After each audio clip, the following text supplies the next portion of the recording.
ওং নমঃ শ্রীমদ্ভগবদ্গীতা মাতা নম। ওং নমো ভগবতে বাসুদেবায়।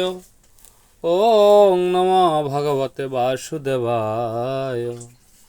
ওং তৎসৎ শ্রীমদ্ভগবদ্গীতা মাতা। ওং নমো ভগবতে বাসুদেবায়। ওং নমো পার্থে প্রবর্তিতে কৃষ্ণ জগৎ কারণ কুরুক্ষেত্রে গীতা শাস্ত্র করেন কীর্তন। ব্যাস তাহা করিলেন জগতে প্রকাশ, কবিতে প্রচারিতে আমার প্রয়াস।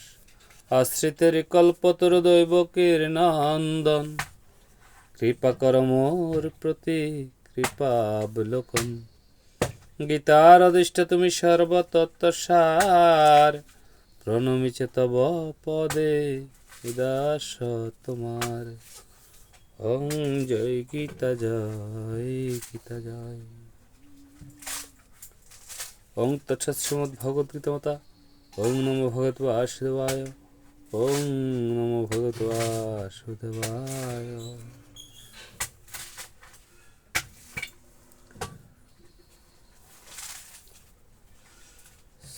শ্রীমদ্ভগবদ্গীতা মাতা গুণত্রয় বিভাগ যোগ, চতুর্থ অধ্যায় গুণত্রয় বিভাগ যোগ। শ্রীকৃষ্ণ বলেন, হে অর্জুন, যে সর্বশ্রেষ্ঠ জ্ঞান জানিয়া মুনি ঋষিগণ মোক্ষ লাভ করেন, তাহা আমি তোমাকে এখন বলিব। এই জ্ঞানের বলে জ্ঞানী ব্যক্তি পুনর্জন্ম গ্রহণ করেন না, প্রলয়কালেও দুঃখ ভোগ করেন না। মহৎ ব্রহ্ম আমার গর্ভদান স্থান, ব্রহ্মাদি সকল প্রাণ তাহাতে জন্ম লাভ করে।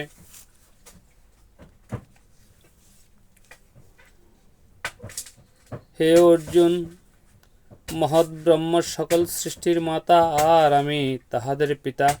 প্রকৃতির তিনটি গুণ সত্য রজ ও তম, এই তিন গুণ দেহিকে দেহে বদ্ধ করে। হে অর্জুন, এই তিন গুণের মধ্যে সত্য গুণ অতি পবিত্র গুণ। এই গুণের বলে আত্মা বেশ ভালোভাবে এই দেহে অবস্থান করে। কামনা বাসনা হইতে রজগুণ জন্মে। এই গুণ মানুষকে কাজের প্রবৃত্তি করিয়া বদ্ধ করে। অজ্ঞানতা হইতে তমগুণের উৎপত্তি, এই গুণের প্রভাবে মোহ ঘটিয়া থাকে। সত্যগুণে শীল সুখ লাভ হয়, রজগুণে কাজে আসক্তি বাড়ে, তমগুণে বুদ্ধি নাশ হয় ও প্রমাদ ঘটে। এই গুণের মধ্যে কাহারও সত্যগুণ প্রদান হয়, কাহারও রজগুণ প্রদান হয়, কাহারও তমগুণ প্রদান হয়। সত্যগুণ বৃদ্ধি পাইলে নির্মল জ্ঞান উৎপন্ন হয়।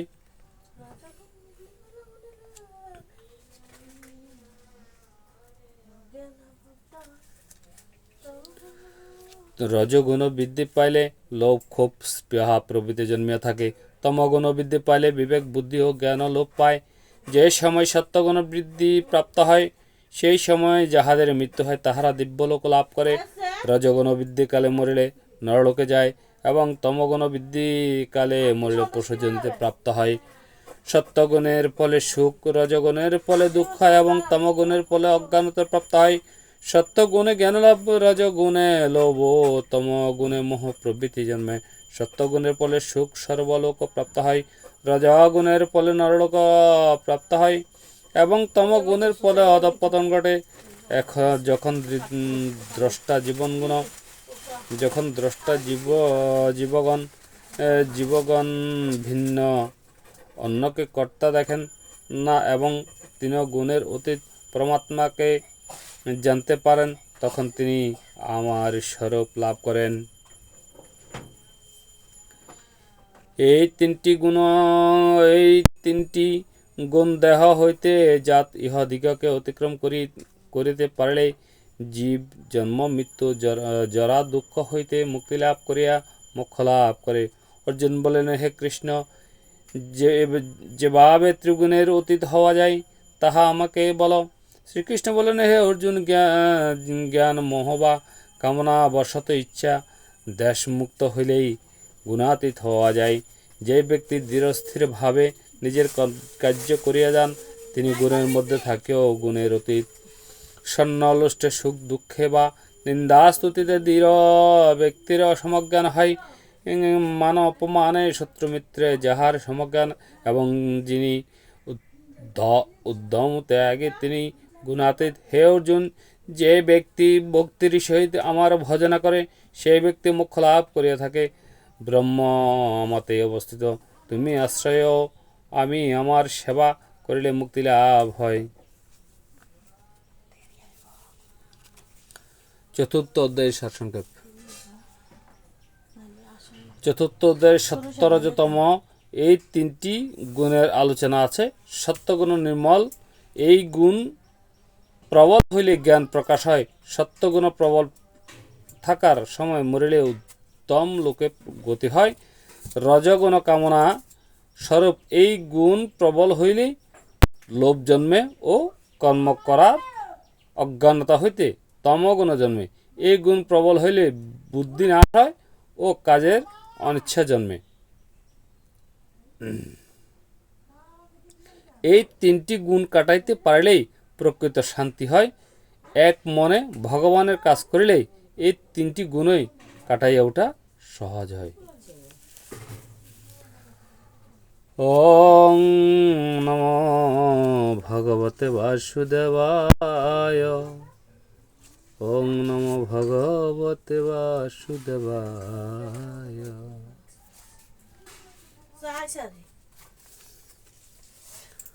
ওং নমো ভগবতে বাসুদেবায়। ওং নমো ভগবতে।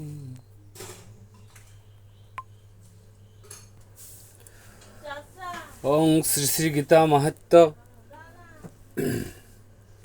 ঋষি বলেন, হে সুত, ব্যাসদেব যেভাবে গীতার মাহাত্ম্য বর্ণনা করিয়াছেন তাহার সেভাবে বর্ণনা করা। সুত বলিলেন, মহাশয়, গীতার মাহাত্ম্য অতি গোপনীয়, তাহার ঠিকভাবে বলিবার শক্তি তো কাহার নাই। শ্রীকৃষ্ণ ইহা সবচেয়ে ভালো জানেন। তবে অর্জুন ব্যাসদেব সুখদেব যজ্ঞ বলক জনক রাজা ইহার কিছুটা জানেন।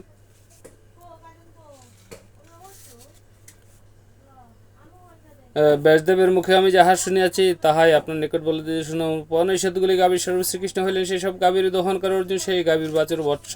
আর গীতার উপদেশ স্বরূপ অমৃত হইল সেই গাভীর দুগ্ধ। শ্রীকৃষ্ণ অর্জুনের সারথী রূপে গীতা অমৃত দান করিয়াছিলেন। আমি সেই জন্য শ্রীকৃষ্ণকে প্রণাম করি। অং নমো ব্রহ্মণাদ বয়সে জগৎ শ্রীকৃষ্ণ গোবিন্দায় নমো নমঃ। যে ব্যক্তি ঘোর সংসার সমুদ্র পার হইতে চায়, সেই গীতা তরণে আহরণ করিয়া পরে সুখী পার হইতে পারে। গীতা গ্রন্থ পাঠ না করে যে ব্যক্তি মুক্তি লাভ করিতে চায়, সেই ব্যক্তি অজ্ঞান বালক তাহাকে উপহাস করে, যিনি দিবারাত্রি গীতা পাঠ করে বা শ্রবণ করে, তিনি মানুষ নন্দে বদলে। গীতা জ্ঞান হইলে ব্রহ্মতত্ত্ব জানে যায়। ব্রহ্মতত্ত্ব জানিলে স্বভাবত ভক্তির উদয় হয়। গীতার 18টি অধ্যায় তাহাতে ভক্তি মুক্তির কথা আছে, তাহা জানিতে পারলে ক্রমক্রমে চিত্ত শুদ্ধি হয়। গীতা শাস্ত্র জলে শ্রদ্ধা সহিত স্নান করিলে পাপ নষ্ট হয়, কিন্তু শ্রদ্ধাহীনের সব কিছু নষ্ট হয়। যে ব্যক্তি গীতার পঠন পাঠন করে না, তাহার সমস্ত বিফল হয়। যে ব্যক্তি গীতার মাহাত্ম্য জানে না, সে অজ্ঞান, তাহার জীবন বিফল। যে গীতার অর্থ বোঝে না, সে অদম, তাহার শরীরে আচরণ বৃত্ত সম্পাদ ইত্যাদি। যে গীতা জানে না, সে সকলের অদম, তাহার প্রারব্ধ পূজা প্রতিষ্ঠাদান সমস্ত বিফল। গীতা শাস্ত্রে যাহার মন নাই, তাহার জ্ঞান জ্ঞানদাতা ব্রতনিষ্ঠা সব বৃথা। যে অর্থ বুঝিয়া গীতা পাঠ করে না, সে পরজন্মে যে অর্থ বুঝিয়া গীতা পাঠ করে না, তাহার জ্ঞান অসুর জ্ঞান, তাহা নিষ্ফল হয়। গীতা গ্রন্থ ধর্মময়, ইহা সমস্ত জ্ঞানদান করে, ইহার সমান পবিত্র আর কিছুই নাই। বিষ্ণুর পূর্বদিনে যিনি গীতা পাঠ করেন, শত্রু কখনো তাহার কোনো অনিষ্ট করিতে পারে না। শালগ্রামের নিকটে দেবালয় তীর্থস্থানের নদীতে গীতা শাস্ত্র পাঠ করে অপার সৌভাগ্য লাভ হয়। দেবকী নন্দন শ্রীকৃষ্ণ গীতা পাঠে যত তুষ্ট হন, যে গহব্রত আদি তত তুষ্ট হন না। যে ভক্তির সহিত গীতা পাঠ করে, তাহার অন্তরে পুরাণাদি সমস্ত শাস্ত্রের জ্ঞান ফুটিয়া ওঠে। যে গহস্থানে সিদ্ধপীঠে শিলাগ্রেসর জন্য সবাই যে যজ্ঞ বা বিষ্ণু ভক্তের নিকটে গীতা পাঠ করে সিদ্ধি লাভ হয়। প্রতিদিন গীতা পড়িলে বা শুনিলে সমত যজ্ঞের ফল লাভ হয়। যিনি গীতার অর্থ শোনান বা অন্যকে শোনান অথবা কীর্তন করেন, তিনি মুক্তি লাভ করেন। যে ভক্তির সহিত গীতা দান করে, তাহার বাঞ্ছে প্রিয় গৃহলক্ষ্মী হয়। যে ভক্তির সহিত সেই ব্যক্তি সৌভাগ্য আরোগ্য যশ সুখ লাভ করে, তাহার কোনো দুঃখ হয় না। যে বাড়িতে প্রতিদিন গীতা অর্চনা হয়, সেই বাড়িতে কোনো দুঃখ বা অশুভ করতে পারে না। সেই বাড়িতে আধ্যাত্মিক আদিবোধক ও আদি দৈবিক এই 3 প্রকার দুঃখ আসতে পারে না। প্রতিদিন গীতা পাঠ করলে বিশ্বটা আদি জন্ম না, বরং কৃষ্ণের প্রতি একনিষ্ঠ ভক্তি লাভ হয়। সর্বদা গীতা পাঠ করলে সকলের সাথে বন্ধুত্ব জন্মে। গীতা পাঠে মহাপাপ অতি পাপ করিয়াও পাপ মুক্ত থাকে। গীতা পাঠে অনাচার ও অবক্ষণ ভোজন করলে পাপ তাকে স্পর্শ করে না। গীতা পাঠে জানিয়া বা না জানিয়া যত পাপ করে, গীতা পাঠের ফলে সমস্ত পাপ নষ্ট হয়। গীতা পাঠে যদি যেখানে সেখানে খাইবা যেখানে সেখানে হইতে দান গ্রহণ করে তথাপি সে পাপে লিপ্ত হয় না।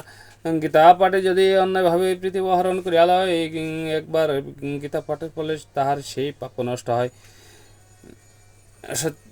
পাপ সচ্চ নষ্ট হয়, মতো নির্মল হইয়া যায়।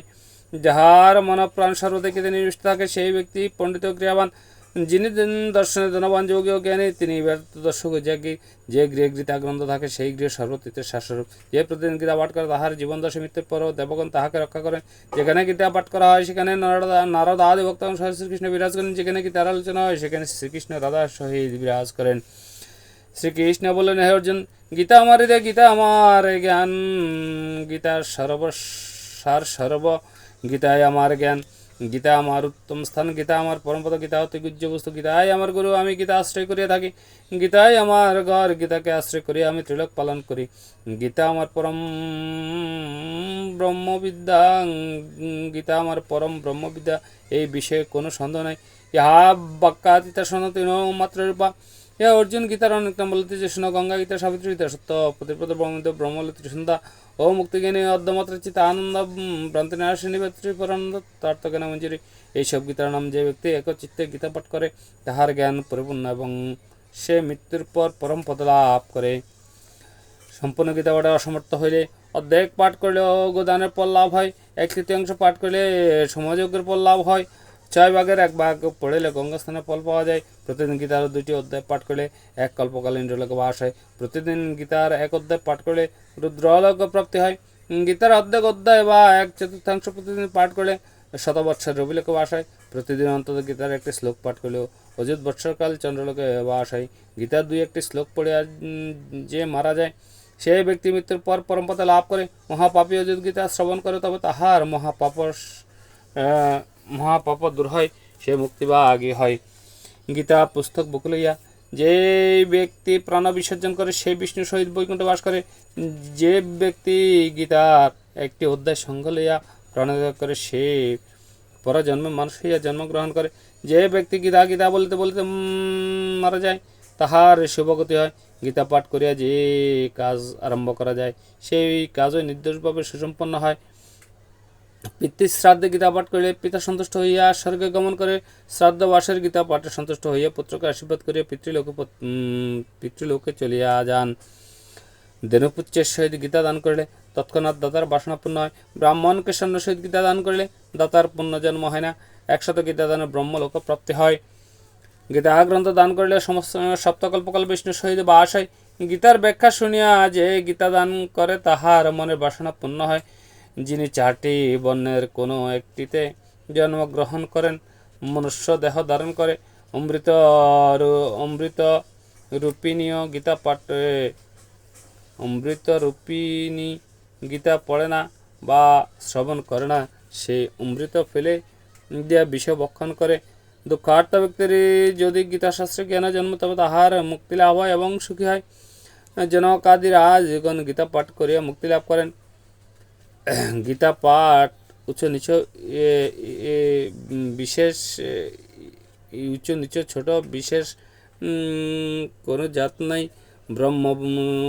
ব্রহ্মস্বরূপিণী গীতা সমভাবে সকলে জ্ঞান দান করে। যে ব্যক্তি অহংকার বশত গীতার নিন্দা করে সে প্রলয় পর্যন্ত নরকে বাস করে। যে অজ্ঞান ব্যক্তি দম্ভ ভরে গীতার অর্থ মানে না সে কুম্ভিবাগ নরকে বাস করে। যে নিকটে থাকিয়া গীতার অর্থ শ্রবণ করে না সে বারবার শুকর হইয়া জন্ম গ্রহণ করে।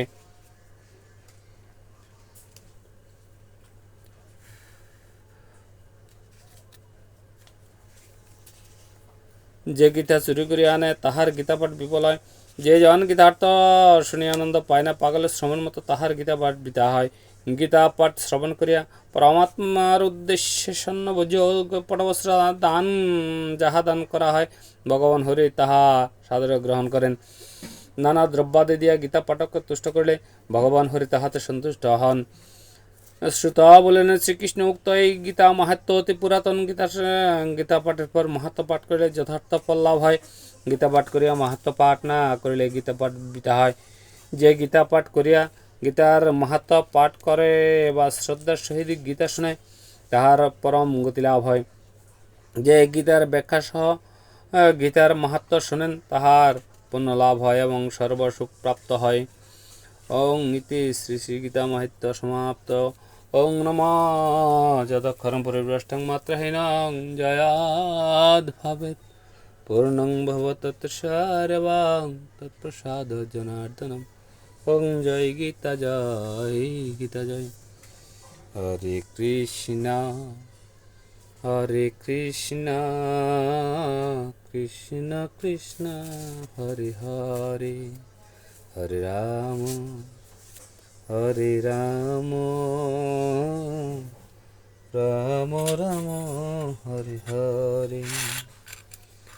হরে কৃষ্ণ কৃষ্ণ কৃষ্ণ হরে হরে হরে রাম রাম রাম হরে হরে। জয় গুরু জয়ন্তী জয়।